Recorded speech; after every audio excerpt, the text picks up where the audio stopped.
આ ભારતીય જનતા પાર્ટીની સરકાર એવી છે, દેશના વિઝનરી નેતા, વૈશ્વિક નેતાએ વિકાસની રાજનીતિ એ માત્ર ગુજરાતની સમગ્ર દેશને આપી છે.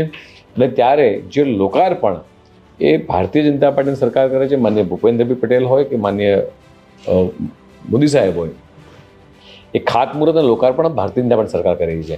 અને એટલા માટે જ કદાચ આ વિકાસની રાજનીતિની ભેટના કારણે પ્રજાના એક્સપેક્ટેશન વધતા ગયા છે. અને એટલા માટે જે નવી જનરેશન છે એને એવું છે કે એકદમ સ્મૂથ રોડ સરફેસ જોઈએ, હા તો એ ભારતીય જનતા પાર્ટીની સરકારે આપ્યા છે.